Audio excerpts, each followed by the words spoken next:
5 tahun sudah berlalu. Kepemimpinan Hefriansah dan Togar Sitorus sebagai wali kota dan wakil wali kota telah berakhir. Berbagai persoalan menyelimuti kekuasaan mereka. Miliaran bahkan puluhan miliar APBD Kota Pematang Siantar terserap. Namun ironisnya, serapan APBD tersebut terkesan sia-sia atau mubazir. Pasalnya, proyek yang telah menelan anggaran puluhan miliar tersebut kondisinya sangat memprihatinkan. Bagaimana tidak pemirsa, anggaran yang telah dialokasikan untuk membangun infrastruktur sarana olahraga tak kunjung selesai. Malahan gedung dan tribun yang telah dibangun sudah tidak berbentuk dan hanya tinggal tembok kokoh menjulang ke angkasa raya. Stadion Martoba, kebanggaan masyarakat Siantar, kini tinggal kenangan. Puluhan miliar anggaran untuk pembangunan stadion tersebut menjadi tontonan menyedihkan para pelaku olahraga, terkhusus sepak bola. Luka yang begitu mendalam tak terobati. Stadion Martoba telah menjadi semak belukar. Bangunan tribun yang sudah terpasang rapi mulai hilang satu demi satu. Masyarakat hanya mampu melihat. Tribun yang begitu megahnya kini hanya tinggal monumen keculasan sang pemimpin. Pemirsa, 22 Februari 2022, jabatan wali kota dan wakil wali kota Pematang Siantar masa purna bakti. Raport merah kepemimpinan Hefriansah menjadi catatan kelam warga Pematang Siantar. Seperti kasus OTT Dinas Pendapatan, pembangunan Tugu Sang Nawalu, drama pemakzulan wali kota, penangkapan Dirut Perusda, DPO mantan Kadis PU, pembangunan Stadion Sang Nawalu, dan isu terkini dugaan konspirasi Kadis Pendidikan yang santer dalam pemberitaan terkait pungutan liarnya. Semua persoalan tersebut menjadi catatan kelamnya. Pemirsa mungkin akan bertanya-tanya, apakah Dr. Susanti Dewayani yang kita tahu track recordnya di dunia politik terbilang masih cetek dan anak bawang? Mampukah pemirsa sang dokter anak tersebut bersinergi dengan 30 orang senator handal Kota Pematang Siantar membenahi carut-marutnya kota yang pernah meraih julukan Kota Adipura dan mendapat anugerah ketertiban lalu lintas wahana tata nugraha? Pemirsa, 23 Februari 2022 mendatang, dokter spesialis anak ini akan dilantik menjadi wakil wali kota Pematang Siantar hasil pilkada serentak beberapa tahun lalu, pasca meninggalnya Asner Silalahi sebagai wali kota. Menata ulang kembali sekaligus membangun kota Pematang Siantar seperti di era keemasannya. Trotoar sebagai hak pejalan kaki telah dirampas para pedagang kaki lima. Jalan utama menjadi lokasi parkir, serta sampah rumah tangga berserakan memenuhi pinggiran kota. Lingkungan sudah tidak tertata dengan apik. Jalan-jalan menjadi lapak pedagang kaki lima. Prestasi sebagai kota toleransi melorot drastis. Siantar kini mendapat julukan kota 1000 ketua. Siantar yang konon di era penjajahan pernah sebagai pusat keresidenan perwakilan Sumatera Timur pemerintahan Belanda dan pernah mendapat predikat sebagai kota pelajar. Pemirsa, Pematang Siantar atau yang akrab disebut Siantar membutuhkan pemimpin yang visioner, cerdas, tanggap, serta berani mengambil kebijakan pro rakyat. Inilah yang ditunggu-tunggu oleh masyarakat Siantar ketika terjadi pilkada tanggal 9 Desember 2020, besok sekitar pukul 14 WIB, bahwa Ibu Susanti dilantik menjadi wakil wali kota Pematang Siantar. Nah, ini adalah harapan dari para masyarakat Siantar. Untuk itu, ya kita sebagai ketua tim pemenangan mengharapkan kepada Ibu Susanti sebagai wakil wali kota, dan nanti secara tahapan dia akan menjadi wali kota. Ibu Susanti ini harus mampu untuk bagaimana melihat potensi-potensi Siantar untuk lebih maju. Pertama, sesuai dengan visi misi mereka. ya Siantar maju, ya kan? Majunya seperti apa? Kita tahu bahwa di Siantar ini, kota Siantar hanya Jalan Sutomo, jangan Jalan Merdeka, nggak ada jalan lain. Nah, jadi apakah berkemampuan? Kita mengharapkan Ibu Susanti berkemampuan untuk bagaimana mengembangkan wilayah kota Siantar ke arah ke pinggiran sana, Tanjung Pinggir dan lain-lain. Harus di situ menjadi perluasan kota itu nantinya, biar supaya kita jangan hanya Jalan Sutomo, Jalan Merdeka saja yang tahu kota Siantar. Inilah harapan kita. Ya, mudah-mudahan dan kita juga menganggap Ibu Susanti akan mampu untuk menerobos itu.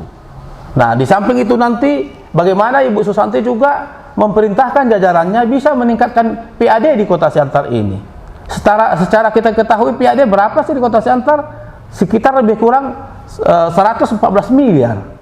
Iya kan? Ini kan sangat kecil dibandingkan dengan bagaimana toko, bagaimana perhotelan, bagaimana kuliner di sini yang agak banyak yang bisa kita gali. Nah, tentunya ini harapan kita.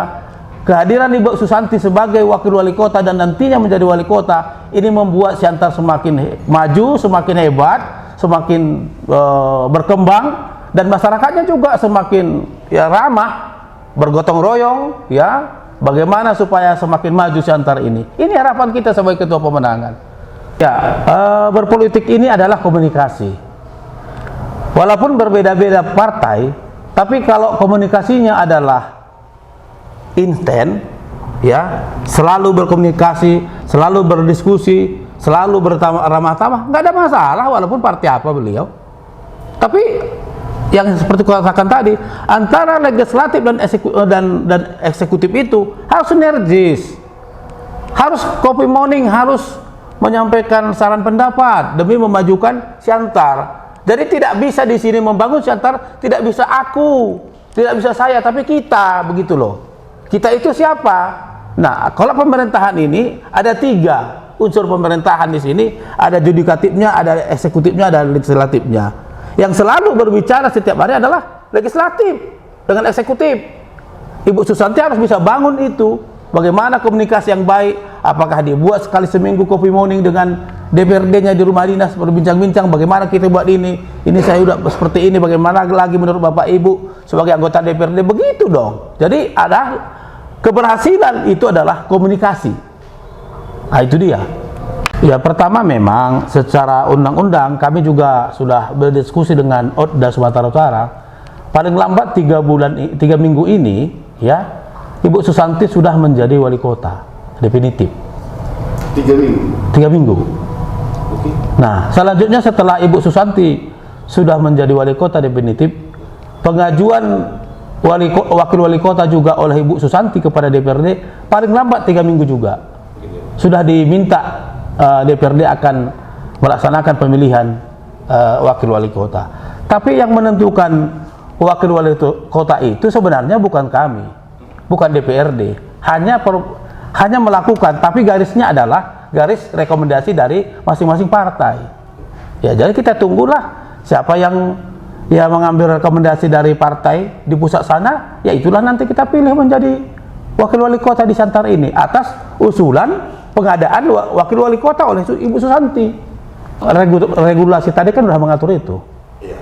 Artinya poin yang Bapak tawarkan tadi 3 minggu Susanti sudah definitif. Apakah memang hal ini sudah pasti dia langsung definitif, Pak? Menurut daripada Otda yang kami berkonsultasi, ya memang itu aturannya. 3 minggu Ibu Susanti harus definitif. Berarti sebelum 3 minggu kami DPRD sudah melaksanakan paripurna. Nah, setelah definitif Ibu Susanti juga 3 minggu paling lambat sudah mengajukan calon wakil wali kota kepada DPRD untuk diproses. Ya kan, untuk pengadaan wakil wali kota itu kan Ibu Susanti yang mengajukan. Dia yang mengajukan kepada DPRD. Baru setelah disampaikan kepada DPRD melihat surat-surat masuk siapa saja yang direkomendasi partai. Nah, untuk ketua sendiri sudah tahu nama-nama, artinya bocoran-bocoran yang mau maju sebagai wakil wali kota. wah, kita nggak sampai ke sana wewenang kita kan. Kita siapa nanti diperintahkan oleh DPP kita, khususnya dari PDI Perjuangan. Karena kan untuk saat ini banyak pengusung daripada almarhum Pak Asner Silalahi dengan Bu Susanti. Artinya partai-partai yang punya peluang untuk menjadi wakil wali kota. Kalau menurut pandangan artinya gambaran secara apa aja lah, artinya prediksi gitu, seperti itu. Semua partai yang pengusung Asner Susanti berhak untuk mengajukan kandidat wakil wali kota. Tapi nanti itu digodok menjadi 2, itulah yang dipilih oleh DPRD. Suara terbanyak di antara 2 itu. Secepatnya nanti ya kita ikuti regulasi itu. Regulasi tadi kita ikuti. Nanti kan kita perdalam lagi, diskusi lagi. Makanya kan kembali kepada yang saya katakan awal, semua komunikasi. Ya, tadi kan saya sudah katakan bagaimana yang tidak perlu kita contoh yang di lalu-lalu itu tidak boleh kita adakan, kita laksanakan di sini. Intinya Biro Das sudah memberi masukan seperti ya, sudah ada warning diberikan kepada kami waktu kami konsultasi. Cara-caranya sudah diberikan. Apa Bapak yakin Pak dengan partai pengusung ini akan bisa langsung satu kata untuk langsung melakukan pemilihan wakil wali kota? Harapan kita seperti itu. Sementara kenapa hari itu bisa bersatu? Ya kan? Kan begini. Ya. Kenapa waktu itu bisa bersatu semua 8 partai politik ini bisa bersatu mengusung Asner Susanti? Kenapa sekarang nggak bisa misalnya? tidak mungkin terjadi tarik-menarik politik Pak? Atau mungkin terjadi tarik-menarik? Ya. Punya kepentingan masing-masing. Ya, Artinya gambaran apa lah gitu. Menyikapi itulah. Bisa iya, bisa tidak. Kami analisa Pak, ada tarik-menarik politik antara partai yang satu A, B, dan C. Bisa iya, bisa tidak. Tetapi kan kembali kepada saya katakan tadi, harus ada komunikasi politik. Apakah ini tidak menjadi faktor memperlama nanti? Pak, tidaklah. Semua kan demi Siantar ini kan kita harus yang buat yang terbaik lah. Harapan kita seperti itu sih. Iya, itu. Ya, makanya tadi kan ku bilang, yang lalu-lalu udahlah berakhirlah ya. Kalau pernah pun di Siantar ini terjadi angket kepada wali kota, biarlah itu pertama dan itu terakhir. Kemudian apa yang mau kita bangun ke depan?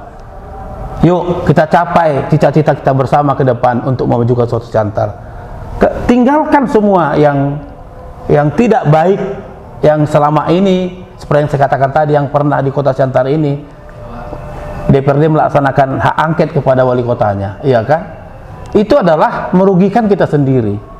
Jadi Ibu Susanti harus dia bekerja sesuai dengan tupoksinya, sesuai dengan realnya, dan DPRD juga seperti itu. Tetapi komunikasi tidak pernah terputus. Iya, itu dia. Untuk closing statement lah, himbauan dan harapan kepada masyarakat, kepada legislatif juga kepada ASN dengan kepemimpinan yang baru, kira-kira seperti apa? Mari kita dukung kepemimpinan daripada Ibu Susanti sebagai kepala daerah di Kota Siantar. Saran masukan yang baik harus selalu kita berikan. Itu adalah kewajiban kita sebagai bangsawan. Mari kita tingkatkan komunikasi kita. Apa yang bisa kita kerjakan, kita kerjakan. Apa yang bisa kita berikan masukan kepada beliau, supaya beliau akan bisa memimpin Kota Siantar dengan bagus. Merdeka!